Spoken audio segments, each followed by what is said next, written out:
Son illər iqlim dəyişkənliyi və kəskin hava şəraiti kənd təsərrüfatına, xüsusən strateji sahə olan pambıqçılığa əhəmiyyətli təsir göstərir.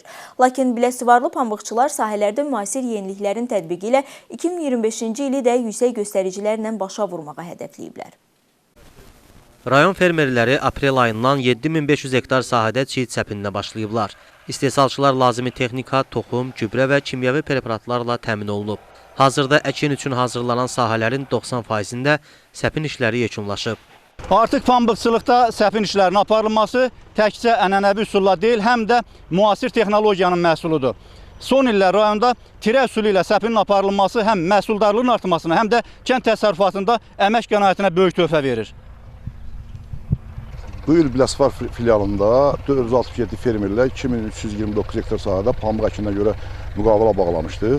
Hal-hazırki günə kimi 2000 hektar sahədə səpin aparmışıq, 1100 hektar sahədə pambığın çıxışını almışıq.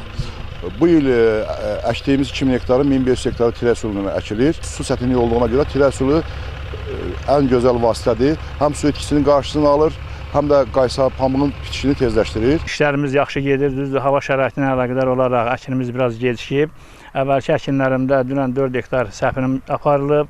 Ondan qabaq aprelin 15-16 arası səpinim olub. Bu dəqiqə çıxışımda var 2 hektar. İndi də şükür Allah səpdiyim 2 hektar tirə üsulu ilə əkdiyim 2 hektar yarım sahədir. Yeni üsullardır, gözəl məhsuldarlıqda gözləyirik. Ötən mövsüm 36 sentinlərə yaxın orta məhsuldarlıq əldə edən fermer Güləsən Teymurov deyir ki, səpin zamanı toxum materialının sağlam və keyfiyyətli olması vacibdir.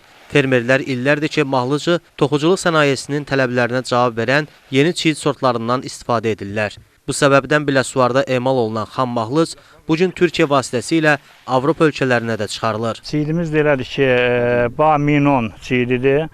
Ağqızıl Türkiyənin bəyaz altın gedir, Minon. Hektara 25 kilona səpinimiz gedir. 35-40 sentin arası məhsullarımızı gözləyirik. Sevindirici haldır ki, bu sahənin 3000 hektarında çıxışlar alınmışdır, becərmə işləri davam etdirilir. Bu ildən artıq 90% tirə üsulu ilə səpilir. Bu da yeni texnologiya üsuludur, məhsuldarlığın artmasına səbəb olacaq. Qeyd edək ki, ötən mövsüm Biləsuvarda ağqızıl istehsalında fermerlər rekord nəticə göstəriblər. Rayon üzrə orta məhsuldarlıq 35,8 sentiner olub ki, bu da son 40 ilin ən yüksək göstəricisi hesab olunur. Əyyub Məmmədov, Samir Qurbanov, Zahid Aydınoğlu, Biləsuvar.